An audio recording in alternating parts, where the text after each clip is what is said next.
Hello मेरे प्यारे दोस्तों, आप सभी का स्वागत है मेरे चैनल बी स्मार्टी वे। तो बहुत दिनों के बाद मैं आप लोगों के लिए एक स्ट्रेटजी वीडियो लाया हूँ।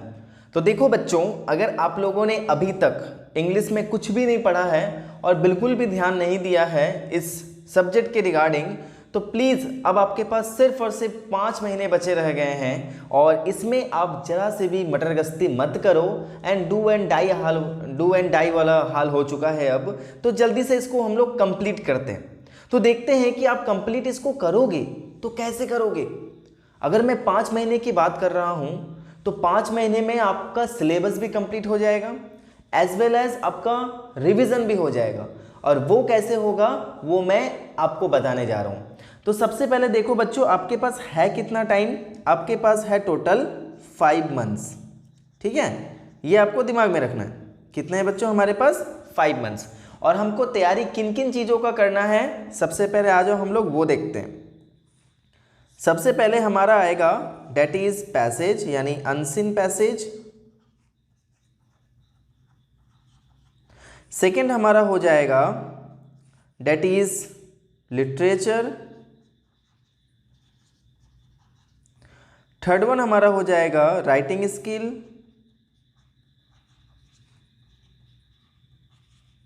एंड फोर्थ वन हमारा हो जाएगा ग्रामर। तो बच्चों ये आपको पता तो होगा ही कि जो इंग्लिश का जो सब्जेक्ट होता है, इंग्लिश का जो पेपर होता है वो थोड़ा सा लेंदी होता है। ठीक है, आप इसको डिनाई नहीं कर सकते, लेंदी होता है।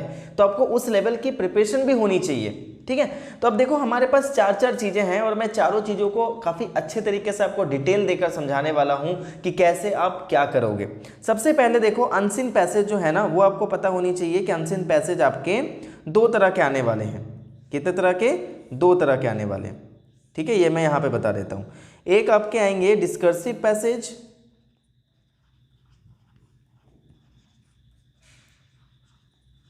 एंड सेकेंड वन होगा आपका केस बेस्ड।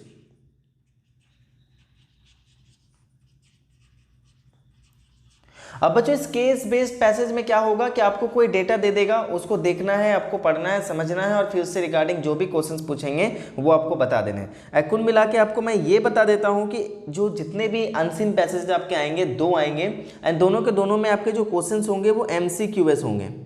ठीक है, मैं सारी चीज़ें इस वीडियो में आपको बता दे रहा हूँ ताकि एग्जाम के रिगार्डिंग आपके दिमाग में ना 1% भी डाउट ना रहे कि पेपर कैसा आने वाला है और हमें किस लेवल की प्रिपरेशन करनी है। ठीक है, तो पैसेज आपके जो आएंगे वो सारे MCQS आएंगे। पूरा इस वीडियो को देखना, पूरे वीडियो में बने रहना। अब ये डिस्कर्सिव पैसेज जो है वो आपके आएंगे टोटल 400 to 450 वर्ड्स के। ठीक है, और केस बेस्ड पैसेज जो आपका है वो आएगा आपका 200 से 250। डेट मीन्स कि ये जो डिस्कर्सिव पैसेज है इसमें आपको थोड़ा सा ज़्यादा टाइम लगेगा चीज़ों को पढ़ने में, एनालाइज करने में, क्योंकि जब मल्टीपल चॉइस क्वेश्चंस में पूछे जाते हैं क्वेश्चन तो वो इजी नहीं होता बच्चों। अगर इतना ही इजी होता मल्टीपल चॉइस क्वेश्चन तो आज कितने IPS एंड IAS ऑफिसर हमारे यहाँ पे बैठे होते हैं। क्योंकि जितने UPSC के क्वेश्चन होते हैं, जितने कंपटीशन के क्वेश्चन होते हैं, सारे ही तो क्या होते हैं? मल्टीपल चॉइस क्वेश्चन होते हैं। तो क्यों सारे बच्चे उसमें क्यों नहीं पास कर जाते? तो ये थोड़ा सा ट्रिकी होता है, आपको चीज़ों को समझना पड़ेगा। क्वेश्चन जो है वो हार्ड नहीं होता, बल्कि उसके जो ऑप्शंस होते हैं वो उसको टफ बना देते हैं। ठीक है, तो ये आपको पैसेज आपको जरूर प्रिपरेशन करना है, तैयारी करना है। नेक्स्ट आते हैं हम लोग डेट इज लिटरेचर। तो भाई अगर मैं लिटरेचर की बात कर रहा हूँ ना बच्चों, तो आपके पास थोड़ा ये एरिया ना थोड़ा वास्ट हो जाता है, थोड़ा बढ़ जाता है। वो कैसे, वो मैं आपको बताता हूँ। देखो लिटरेचर जो है ना इसको मैं 2 पार्ट्स में डिवाइड करता हूँ, क्योंकि लिटरेचर के हमारे पास 2 बुक्स हैं। सबसे पहला बुक हमारा हो गया फर्स्ट बुक जिसको हम कहेंगे, एंड दूसरा वाला हमारा है सेकेंड बुक, यानी जिसको हम सप्लीमेंट्री बुक भी कहते हैं। ठीक है, अब होगा क्या बच्चों कि ये जो फर्स्ट बुक है, फर्स्ट बुक को मैं 2 पार्ट में डिवाइड कर रहा हूँ। आप कॉपी या पेन लेके बैठ सकते हो और साथ साथ में मेरे कर भी सकते हो इस चीज़ को। ठीक है, फर्स्ट एंड सेकेंड बुक से डिवाइड करते हैं। इसमें आपके आ जाएंगे चैप्टर्स एंड सेकेंड थिंग आपका हो जाएगा पोम्स। ठीक है, और अगर मैं सेकेंड बुक की बात करूँ तो इसमें सिर्फ आपका आने वाला है चैप्टर्स, इसमें कोई पोम तो है ही नहीं। तो अब मैं बात करता हूँ चैप्टर्स। कितने चैप्टर्स है बच्चों आपके फर्स्ट बुक में? That you have to do is 9 chapters. Poems कितने कंप्लीट करने हैं आपको? 10 पोम्स कंप्लीट करने हैं। और चैप्टर आपको कितने कंप्लीट करने हैं सेकेंड बुक में, डेट इज 9 चैप्टर। ठीक है, तो यानी ओवरऑल अगर मैं बात करूं तो आपके पास कितना हो गया, 9 + 10 + 9 = 28 चैप्टर्स आपको कुल मिलाकर कंप्लीट करने हैं इंग्लिश लिटरेचर के। ठीक है, अब देखो अगर मैं चैप्टर इसकी मैं बात कर रहा हूँ फर्स्ट बुक में बात कर रहा हूँ। फर्स्ट बुक में आपके क्वेश्चंस कैसे पूछे जाएंगे, फर्स्ट बुक में आपके क्वेश्चंस देखो इस लेवल के पूछे जाएंगे। मैं यहाँ पे दोनों को मिक्सअप कर दे रहा हूँ क्योंकि दोनों से मिला के आपके क्वेश्चंस आएंगे। सबसे पहले आएगा आपका एक्सटेक्चुअल, फर्स्ट नंबर एक्सटेक्चुअल क्वेश्चंस। ठीक है, सेकेंड वन आपका आएगा short answer type questions and third one आपका आएगा लॉन्ग आंसर टाइप क्वेश्चंस। तो चलो एक दफ़ा इसको मैं कंफर्म कर लेता हूँ। यहाँ पे यहीं पे हमारे पास सिलेबस भी है, तो इस बात को मैं आपको दिखा के कंपेयर करता हूँ। हाँ, 4 out of 5 short answer type questions पूछे जाएंगे एंड 2, अच्छा चलो ये आपके 4 पूछे जाएंगे, सॉरी मिस्टेक हो गया बाय मिस्टेक, ये आपके यहाँ पे हो जाएंगे 4। ठीक है, ये आपका 3 नहीं होगा, ये आपका हो जाएगा 4। तो टोटल आपके जो शॉर्ट आंसर टाइप क्वेश्चंस होंगे फर्स्ट बुक से वो आपके 4 पूछे जाएंगे। लॉन्ग आंसर टाइप क्वेश्चन जो है वो सिर्फ 1 पूछा जाएगा एंड एक्सेक्चुअल क्वेश्चन जो है वो भी आपका 1 पूछा जाएगा, यानी 2 है उसमें से आपको 1 का आंसर देना है। 5 होंगे जिसमें से आपको 4 का आंसर देना है। एंड लास्ट में बात करूं 2 लॉन्ग आंसर टाइप क्वेश्चन होंगे फर्स्ट बुक से जिसमें से आपको 1 का आंसर देना है। और ये थोड़ा सा डिफरेंट होगा, हो सकता है कि यहाँ भी आपको कोई पैसेज बेस्ड क्वेश्चन पूछ दे। ठीक है, देखो अब आता है दूसरा कि सेकेंड बुक से आपके क्वेश्चंस कैसे आएंगे। सेकेंड बुक से आपके सिर्फ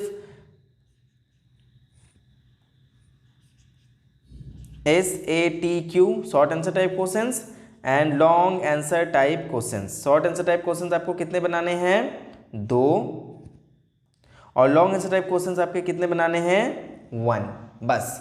यानी 3 आपके क्वेश्चंस पूछे जाएंगे शॉर्ट में सेकेंड बुक से और 2 क्वेश्चंस पूछे जाएंगे आपके लॉन्ग से जिसमें आपको 1 का आंसर देना। ठीक है बच्चों, एक चीज यहाँ पे ध्यान रखना कि लॉन्ग आंसर टाइप क्वेश्चंस में आपसे कैरेक्टर स्केच पूछा जा सकता है, चांसेस बहुत ज़्यादा है। ठीक है, कैरेक्टर स्केचेस जो है वो आपके पूछे जा सकते हैं सेकेंड बुक से, ये आपको ध्यान में रखना है। कोई दिक्कत यहाँ तक नहीं। अब देखो मैंने आपको ये बता दिया कि फर्स्ट बुक में आपके 9 चैप्टर्स पढ़ने हैं और 10 पोम्स पढ़ने हैं। सेकेंड बुक से आपको क्या करना है, सेकेंड बुक से आपको शॉर्ट आंसर टाइप क्वेश्चंस जो है 9 को चैप्टर्स पढ़ने हैं। अब देखो इसमें मैंने क्या बताया कि फर्स्ट बुक से ही आपको सिर्फ एक्सट्रैक्ट वाले क्वेश्चंस पूछे जाएंगे और शॉर्ट आंसर टाइप क्वेश्चंस भी पूछे जाएंगे, लॉन्ग आंसर टाइप क्वेश्चंस भी पूछे जाएंगे। सेकंड बुक से सिर्फ आपके शॉर्ट आंसर टाइप क्वेश्चंस होंगे and long answer type question होंगे। इसका मतलब कि उसमें कोई भी एक्सट्रैक्चुअल क्वेश्चंस नहीं होंगे। अब बोलोगे कि सर इसका मैं प्रिपरेशन कैसे करूं, तो प्रिपरेशन करने के लिए बच्चों मैं आपको एक प्रो टिप बताता हूं कि एनसीईआरटी बुक उठाओ और एनसीईआरटी बुक उठाने के बाद उसको लाइन बाय लाइन पढ़ना स्टार्ट करो। लेकिन पढ़ने से पहले मैं बोलूंगा कि जाओ और जाकर सबसे पहले तो उसकी समरी देख डालो बच्चों। फिर से मैं रिपीट कर रहा हूं, समरी देख लो। पहले समरी देख लोगे तो आपके माइंड में एक आइडिया आ जाएगा कि इस चीज को हम कंप्लीट कैसे करें, क्या है उसका गिस्ट, क्या शुरू में हुआ, क्या लास्ट में हुआ, आपको वो सारी चीजें समझ आ जाएगी। तो इससे आपको क्या होगा, एक बहुत बड़ा बेनिफिट मिलेगा और फिर आप आओ और उसको रीडिंग करना स्टार्ट करो।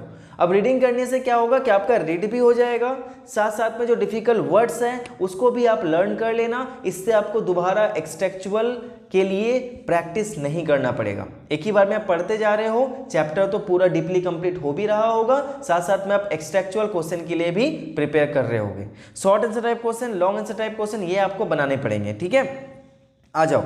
अगर मैं बात करूं हमारे पास टोटल कितने चैप्टर्स हैं, हमारे पास टोटल है 28 चैप्टर्स। ठीक है, अगर हम 28 चैप्टर्स पे हम 3 दिन का टाइम देते हैं, यानी एक चैप्टर पे अगर हम 3 दिन का टाइम देंगे तो हमारे पास कितने डेज हो जाएंगे, टोटल 84 डेज।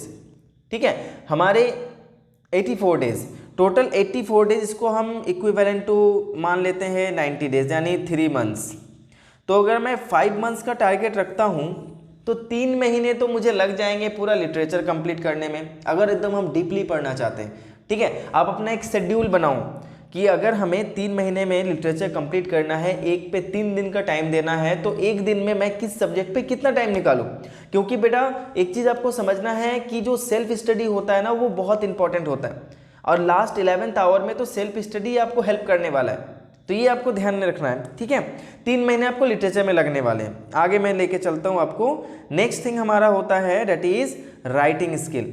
तो बेटा राइटिंग स्किल में हमारे पास क्या क्या है। सबसे पहले राइटिंग स्किल में अगर मैं बात करूँ तो राइटिंग स्किल में हमारे पास लेटर्स हैं, और अगर मैं बात करूँ दैट इज एनालिटिकल पैराग्राफ। और लेटर एंड एनालिटिकल पैराग्राफ ये भी आपके कम नहीं है, 4 टाइप के हैं। ठीक है, 4 टाइप के लेटर्स हैं, 4 टाइप के एनालिटिकल पैराग्राफ्स हैं। तो इसको आपको अच्छे से देखना है, समझना है, ज़्यादा से ज़्यादा प्रैक्टिस करना है। और ये आपके लिए एक मैं प्रो टिप देता हूँ कि आप जिस भी टीचर के पास पढ़ते हो, आप अपने से कोई ना कोई पैराग्राफ बनाओ, या कोई ना कोई अच्छे वाले लेटर चूज करो, उसको बनाओ और अपने टीचर से जाके चेक करवाओ। उनको पूछो कि सर ये वाले में मुझे कितने मार्क्स मिलेंगे, और अगर मार्क्स कहीं पे कट रहे हैं तो कहाँ पे कट रहे हैं सर, और उसको मैं कैसे इम्प्रूव कर सकता हूँ। अगर आपके स्कूल में कोई भी पीरियोडिक टेस्ट हो रहा है या होने वाला है, तो आप प्लीज़ उसमें मन लगाकर एग्ज़ाम दो। इससे क्या होगा कि आप और आगे बढ़ोगे, अपनी सारी गलतियों को देख पाओगे, अपने आप को फिल्टर कर पाओगे कि आखिर आप गलत कहाँ पे हो, और उन चीज़ों को सही करो। याद रखना, इसके मार्क्स जो है वो मैटर नहीं करते। जितने भी आपके इंटरनल टेस्ट होने वाले उसके मार्क्स मैटर नहीं करते, लेकिन उसमें जो आप प्रिपरेशन कर रहे हो और जो गलतियां सुधारने का आपको मौका मिल रहा है, ये दोबारा आपको बोर्ड एग्जाम में नहीं मिलेगा। तो आप जितनी गलतियां करके सीखना चाहते हो वो इन टेस्ट में सीख लो, चाहे वो मंथली टेस्ट हो या पीरियोडिक टेस्ट हो। लेकिन आप बोर्ड के समय जाके ये गलती नहीं कर सकते। आपको ये बात ध्यान रखना है कि बोर्ड में गलतियां नहीं होनी चाहिए। ठीक है, तो लेटर की ज़्यादा से ज़्यादा प्रैक्टिस किया करो, एनालिटिकल पैराग्राफ की प्रैक्टिस किया करो। ये कभी भी लगा लो, वीक में मान लो 2 लेटर बना लो, 2 पैराग्राफ बना लो। इसका मैं कोई टाइम डिसाइड नहीं कर रहा हूँ, ये आप अपने ऊपर से रख सकते हो। ठीक है, ग्रामर की अगर मैं बात करूँ तो बेटा ग्रामर की आपके पास ना टोटल होती हैं 5 टॉपिक्स। आपके पास 5 टॉपिक्स है। 5 टॉपिक्स मैं एक बार लिख देता हूँ एक बार। सबसे पहले हमारा हो जाएगा टेंसेस, सेकंड हमारा हो जाएगा मॉडल्स, थर्ड हमारा हो जाएगा डिटरमिनर, फोर्थ हमारा हो जाएगा रिपोर्टेड स्पीच, एंड फिफ्थ हमारा हो जाएगा सब्जेक्ट वर्ब अग्रीमेंट। ठीक है बच्चों, राइटिंग थोड़ी गंदी हो रही है, कोई बात नहीं, समझ जाओ। इसमें से अगर मैं बात करूं तो हर एक चीज़ में आपको ज़्यादा से ज़्यादा नहीं, 2 से 3 दिन का टाइम लगा के आप ख़त्म कर सकते हो। कुल मिलाकर मैं बात करूँ 3 दिन का भी अगर आप टाइम लगाते हो, 3 डेज, तो 3 × 5 इज इक्वल टू 15 डेज। ठीक है, तो अगर मैं इसमें ऐड करूँ आपका 90 डेज यहाँ पे हुआ था, 90 डेज हुआ था, प्लस 15 डेज और मैं ऐड कर देता हूँ, यानी 3.5 मंथ आपका यहाँ पे लग गया। ठीक है, आप चाहो तो 3.5 मंथ में इतना तो कंप्लीट आप कर ही लोगे। ठीक है, और अभी भी आपके पास 1.5 महीने और बच रहे हैं जिसमें आप रिवीजन कर सकते हो। तो पैसेज आपको सॉल्व करने हैं, साथ साथ में आप क्या करोगे, जो राइटिंग स्किल वाले हैं इन दोनों टॉपिक को आपको देखते जाना है। ठीक है, अब बोलोगे सर इसमें हम कहाँ से तैयारी करें, तो टेंसेस की वीडियो ऑलरेडी मैंने बना रखी है, आप उसको जाकर देख लो। हाँ, उसमें मैंने एक्सरसाइजेज नहीं दी है, ऑन डिमांड मैं उसको दे दूंगा। मॉडल्स की वीडियो मैंने बना रखी है, आप बोलोगे तो उसको मैं फिर से बना दूंगा, ऑलरेडी मैं बना भी चुका हूँ 2 बार, 2 प्लेलिस्ट मैंने बना रखी है। डिटरमिनर की बात करूँ, डिटरमिनर हाल फिलहाल में आपका कवर हुआ है, जाकर वो भी आप देख सकते हो। सारा लिस्ट जो है प्लेलिस्ट है वो मैं डिस्क्रिप्शन में दे देता हूँ। रिपोर्टेड स्पीच जितना आपको पढ़ना है उतना मैंने ऑलरेडी बना रखा है, वो नीचे आप जाकर देख सकते हो। ज़्यादा से ज़्यादा क्वेश्चन सॉल्व करो, और इन फ्यूचर मैं कुछ लाइव क्लासेस में भी आपकी ये सारी चीज़ें कवर करवा दूंगा। सब्जेक्ट बाय एग्रीमेंट मैंने बहुत पहले कवर किया था, और फिर से मैं इसको कवर बहुत जल्द कर दूंगा। बस आप लोग ऐसे ही स्टे ट्यून रहना। और आपको किस चीज़ का डिमांड चाहिए, आपकी क्या चाहते हो मेरे से, ये प्लीज़ मुझे नीचे मेंशन करो। तो लिटरली अगर मैं बात करूँ तो कंप्लीट करने की अगर मैं बात करता हूं तो लेटर्स एंड एनालिटिकल पैराग्राफ भी आप 15 डेज में कंप्लीट कर लोगे, तो आपके पास 4 महीने तो पूरे चले जाएंगे भाई कंप्लीट करने में। इस चीज़ को आप समझो, आपके 4 मंथ्स तो आपको कंप्लीट लगेंगे। किस चीज़ में? इस चीज़ को कंप्लीट करने में। फिर जो 1 से 1.5 महीना आपका बचा रहेगा ना, क्योंकि ऐसा कहा जाता है कि फर्स्ट जो एग्ज़ाम होता है 25 फरवरी, समझ लो एक तरह से एक एस्टिमेट डेट लेकर चलो कि 25 सब कुछ सही रहा तो 25 फरवरी को तो आपका पेपर हो ही जाना है, ठीक है, पहला पेपर। और हमेशा पहला पेपर जो आपका होगा वोकेशनल सब्जेक्ट में वो समझ लो इंग्लिश ही होता है, ये बहुत आराम फिक्स रहता है। फर्स्ट एग्जाम आपके इंग्लिश का ही होने वाला है, तो इसको आपको सबसे पहले ध्यान दे दो, ख़त्म ही कर दो। बाकी जो सब्जेक्ट्स है साइंस, मैथ, एसएसटी, इन सब पे ध्यान देने के लिए इसको पहले ही खत्म कर डालो। तो मैंने आपको क्या क्या बताया, टोटल जो आपका अनसीन पैसेज है वो 2 टाइप के आने वाले हैं, इसको आपको प्रिपेयर करना है, ज़्यादा से ज़्यादा बुक्स वगैरह देखते जानी है, जो भी बुक्स आपके पास है उससे प्रिपरेशन करना स्टार्ट करो, एंड सारे के सारे आपके MCQS क्वेश्चन आने वाले हैं, ठीक है। और एक चीज़ मैं यहाँ पर बताना भूल गया कि जो एक्सटेक्चुअल क्वेश्चन होंगे ये भी सारे आपके MCQS होंगे, ठीक है बच्चों। यानी जो भी आप प्रिपरेशन कर रहे हो एक्सटेक्चुअल वाइज के जो आप पढ़ोगे उसमें कोई ऐसा नहीं कि आपको कुछ लिखना है, आपको जो भी है वो दिया रहेगा, आपको सिर्फ उसमें सेलेक्ट करना है, लेकिन थोड़ा सा लेवल अच्छा खासा होने वाला है। एक चीज़ आपको ध्यान रखना है कि हर एक चीज़ में, चाहे मैं पैसेज की बात कर रहा हूँ या एक्सट्रैक्ट की बात कर रहा हूँ, उसमें एक न एक ऐसा क्वेश्चन जरूर रहेगा जिसमें आपको वोकैबुलरी से क्वेश्चन पूछेगा। चाहे तो आपको पूछ देगा इसका सिनोनिम क्या है, चाहे तो आपके पूछ देगा कि इसका एंटोनिम्स क्या है, ठीक है। आपको ये भी पूछ देगा कि इन 4 ऑप्शंस में से कौन है जो इस वर्ड के एंटोनिम नहीं है। तो कई बार नॉट वाले क्वेश्चंस पे बच्चे ध्यान नहीं देते हैं, इस चीज़ को आपको ध्यान देना है। इन फ्यूचर मैं आपको ये भी वीडियो लेकर आऊँगा कि चीज़ों को कैसे कंप्लीट करते हैं, क्वेश्चन पेपर जो है वो आपको कैसे बनाना है, कि उसको कैसे डील करना है, सारी चीज़ें मैं आपको बताऊँगा। लेकिन एट फर्स्ट इस वीडियो को देखने के बाद आपके माइंड में क्या थॉट आ रहे हैं, क्या चीज़ें आप मेरे से चाहते हो, ये प्लीज़ नीचे मेंशन करो कि सर हमें इस चीज़ों पे वीडियो चाहिए, हमें ये चीज़ें चाहिए, and I will try my best to deliver that video to you, ठीक है। तो ये जो है वो कितना हद तक आपको हेल्पफुल रहा ये आप जरूर बताओगे, ठीक है। 4 टाइप के आपके कंप्लेन लेटर हो गए, एनालिटिकल पैराग्राफ हो गया, बहुत वास्ट चीज़ होता है ये, आपको इसमें प्रैक्टिस मांगता ही मांगता है। अगर आप प्रैक्टिस नहीं करोगे तो आप अच्छे मार्क्स स्कोर नहीं कर सकते।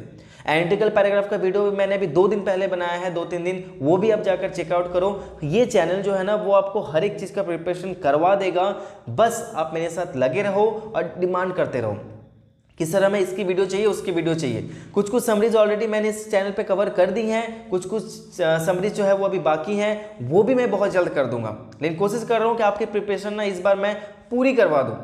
जो भी दिक्कत होगी आप प्लीज़ मुझे नीचे कमेंट करो। और ये जो 4 to 5 मंथ्स आपके पास बचे हैं ना भाई, इसमें बिल्कुल भी मस्ती मत करो, अपने एक शेड्यूल बनाओ, एक टाइम बनाओ कि कैसे आप पढ़ोगे, क्या करोगे, नहीं करोगे।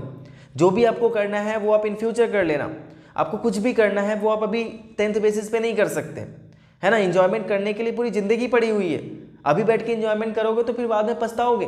तो ये आपको ध्यान रखना है कि अभी जो भी टाइम बचा हुआ है बहुत ही क्रूशियल है, और इस टाइम को आपको ऐसे ही वेस्ट नहीं कर देना है। जो भी टेस्ट वगैरह हो रही हैं, जितनी भी पीरियोडिक टेस्ट, मंथली टेस्ट, कुछ भी हो रही है, इसमें आपको अपना बेस्ट देना है। और जो मार्क्स है उसको एक्सेप्ट करो और देखो कि आपके फ्लॉज कहाँ पे हैं, आपकी डिमेरिट्स कहाँ पे है, कहाँ आप मिस्टेक कर रहे हो, टीचर्स से पूछो, उसको डील करो जितनी जल्दी हो सके, और फिर से अप्लाई करो नेक्स्ट स्टेज में और बेटर करो। And all the best for your examination. Please नीचे कमेंट करते रहना और ऐसे हमारे चैनल के साथ बने रहना। ऐसे बहुत सारे इन्फॉर्मेटिव वीडियोस आपके लिए आने वाली है, स्पेशली 10th बेसिस के लिए। And thank you so much for watching this video. मिलता हूँ अगले वीडियो में, तब तक के लिए everyone take care, be safe, keep learning and keep watching be smarty.